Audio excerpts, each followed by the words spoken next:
La noche del 17 de noviembre de 1913, Gustavo Madero entró a la oficina de su hermano, el presidente de México, Francisco I. Madero. Venía amagando a Victoriano Huerta y frente a su hermano le apuntó con su pistola a la cabeza. Gustavo dijo que lo había arrestado en casa de Enrique Cepeda junto con Félix Díaz, Gregorio Ruiz y el hijo de Bernardo Reyes. Junto con ellos había estado confabulando el levantamiento que había iniciado unos días antes. Aunque Gustavo Madero nunca fue un hombre violento, en esta ocasión estaba totalmente alterado. Francisco se quedó viendo a Huerta, a quien recientemente había nombrado comandante de la plaza para contener a los levantados. Le dijo a su hermano Gustavo que Huerta le había informado de esos movimientos porque se había infiltrado entre sus enemigos. Después le dijo a Huerta que le reiteraba su confianza y Huerta prometió que todo terminaría al día siguiente. Al otro día, Francisco le dijo a Gustavo que si Huerta no resolvía las cosas, lo destituiría y pondría a Felipe Ángeles en su lugar. Gustavo le respondió que Huerta lo había invitado a comer ese día como retándolo, por lo que Gustavo aceptó. Huerta dijo que quería demostrarle que no le guardaba rencor por lo de la noche pasada. Al mediodía, comieron en el restaurante Gambrinus. Estaban además de Gustavo y Huerta el coronel Mas y los generales Delgado y Sanginés. Después de la comida, Victoriano Huerta improvisó un discurso en honor a Gustavo. Le dijo que era un gusto que estuviera entre los soldados y le pidió su pistola diciéndole que le regalarían una mejor. Entonces Huerta se levantó de la mesa y en ese momento entró un piquete de soldados al mando del teniente Luis Fuentes, novio de una de las hijas de Huerta y ya con fecha para la boda. Fuentes lo mantuvo preso dentro del guardarropa del restaurante por varias horas. Luego lo trasladó a Palacio Nacional y finalmente a la Ciudadela a las 10 de la noche. Lo metió a una oficina donde estaban los generales Manuel Mondragón y Félix Díaz. Les dijo que el general Huerta les enviaba a ese prisionero. Félix Díaz respondió que nunca había dudado de que Huerta cumpliría su palabra. En la misma oficina estaba detenido Adolfo Basó. En ese momento, el presidente Madero ya había sido apresado en Palacio Nacional. Después de escuchar las burlas de Manuel Mondragón y Félix Díaz, Gustavo fue entregado a los soldados. Cecilio Ocón, quien había intentado hacer negocios con los hermanos Madero y terminó aliándose con Huerta, dirigió el escarnio. Sacó a Gustavo para entregarlo y de inmediato los soldados se lanzaron sobre él, para despojarlo de sus pertenencias. 63 pesos, 3 cartas de su esposa y prima Carolina, fechadas en Monterrey y un libro de apuntes que terminaba con la frase «Todo está perdido. Los soldados no quieren pelear», según narra el historiador Óscar Grajales López. Dice que entre las ropas de Gustavo encontraron una carta en la que su esposa le pedía regresar a casa y olvidarse de la vida política. «Deja que se saquen los ojos entre ellos». También le fue robado un pistol que la familia recuperó en una casa de empeño. Después de golpearlo salvajemente y torturarlo, lo llevaron hasta la estatua de Morelos y lo acribillaron. Finalmente lo sepultaron en el estiércol de los caballos. Acto seguido, Adolfo Basó fue fusilado.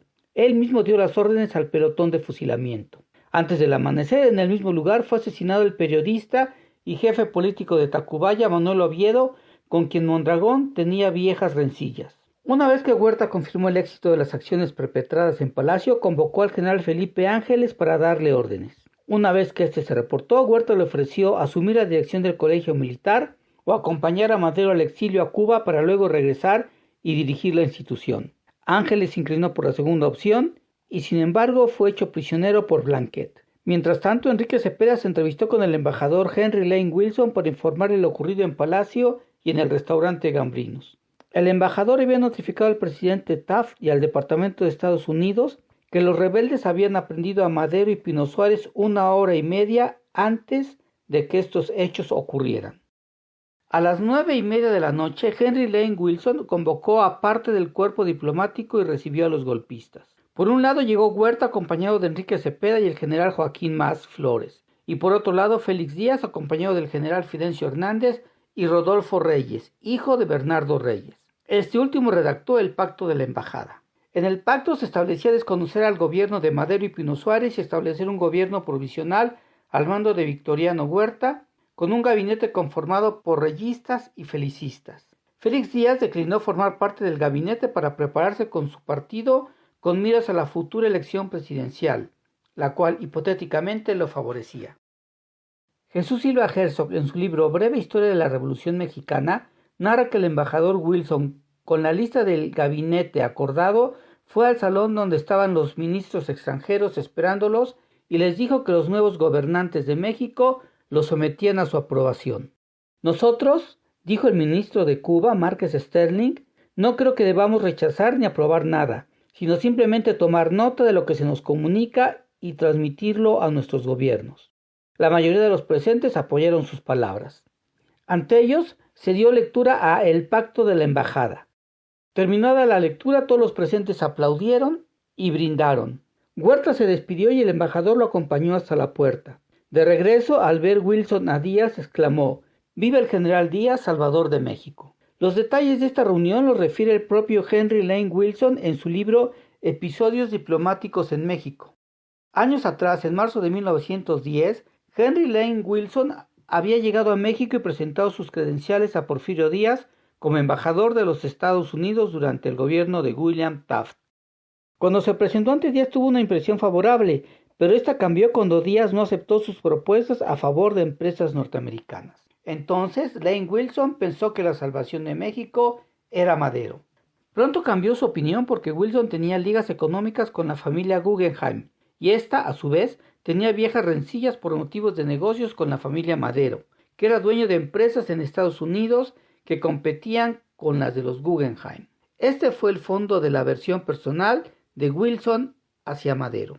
Fue así como se dedicó a desacreditar sistemáticamente al gobierno de Madero ante el suyo, enviando noticias falsas y tan exageradas que el propio gobierno de Estados Unidos pidió a sus cónsules que por su cuenta informaran de la situación, ya que en la mayoría de los casos los informes que ellos enviaban contradecían a los de Wilson.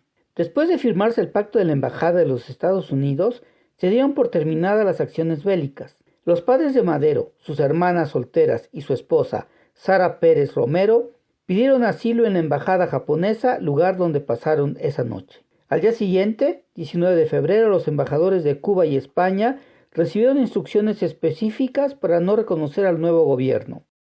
El embajador de Cuba, Manuel Márquez Sterling, preocupado por las vidas de Madero y Pino Suárez, les ofreció asilo político en La Habana. Pedro Lascurain pidió a Huerta garantías de su palabra de respetar a los presos, y con una imagen de la Virgen de Guadalupe, que dijo le había dado su madre desde su infancia y que conservaba desde entonces, juró por esa imagen a Lascurain que cumpliría su palabra. Poco después, una comisión de diputados se presentó ante Francisco Madero y Pino Suárez para solicitar sus renuncias.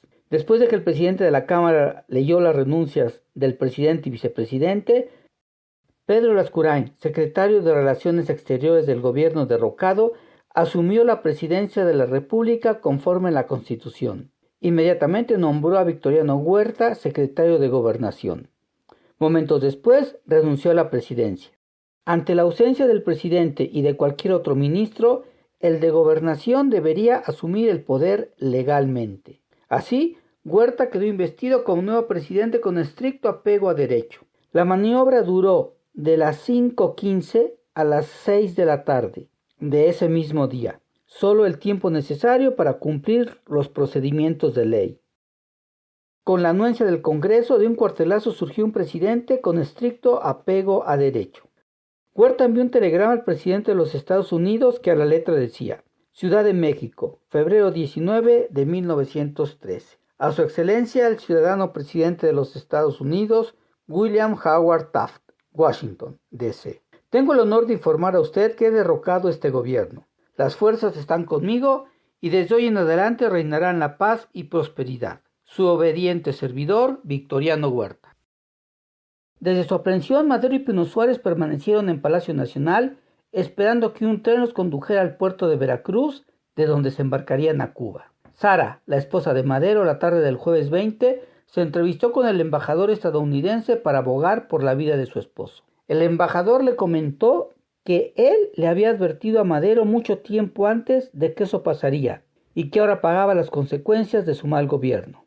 Al final dijo a Sara que no se preocupara, que no le pasaría nada a Madero.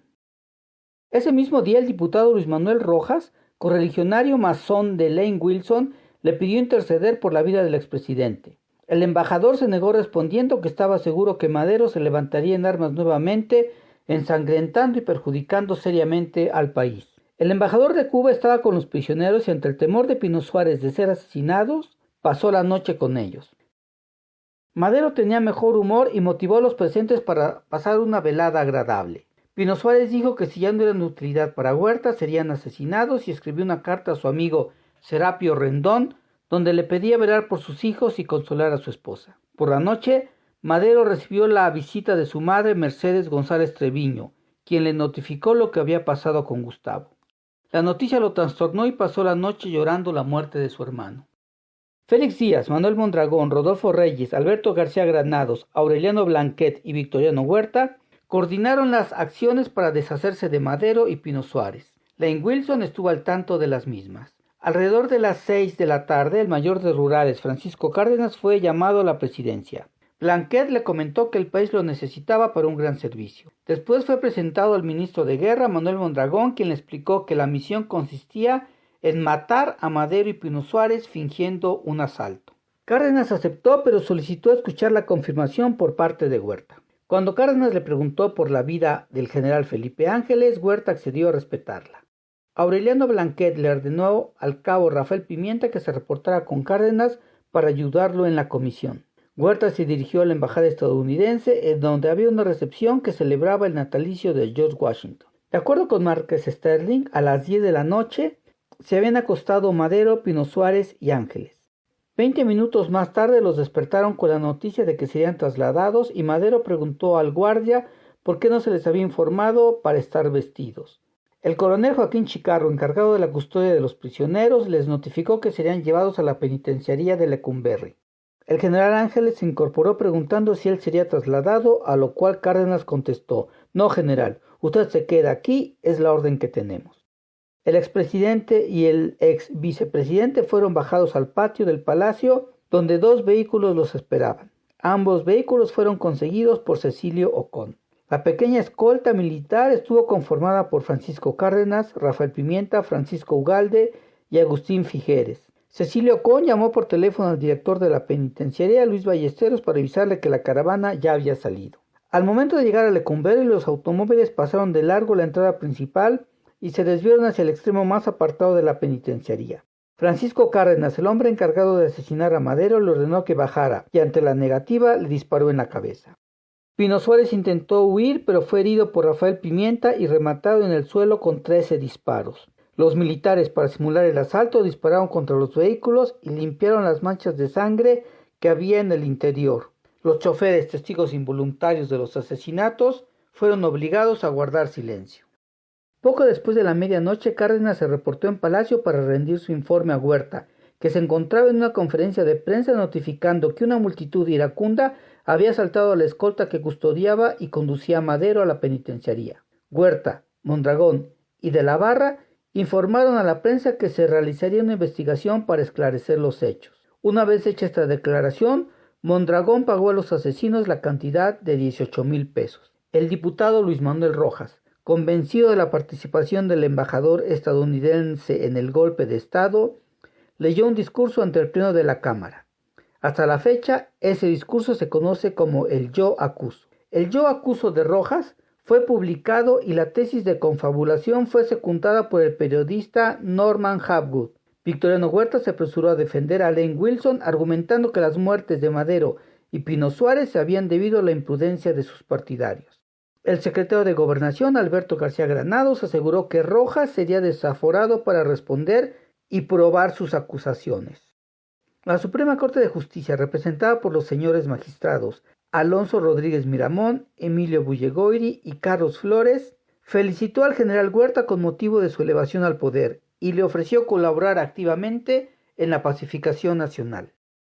El 22 de febrero, en su calidad de presidente constitucional de México, Victoriano Huerta, a través de un manifiesto a la nación, aseguró que no dudaría en dictar las medidas de rigor que fueran necesarias para el rápido restablecimiento de la paz pública. Era el inicio de meses de terror, asesinatos, intrigas, traiciones y decadencia. Esto fue Los Hechos de la Historia. Yo soy Manuel Palomino.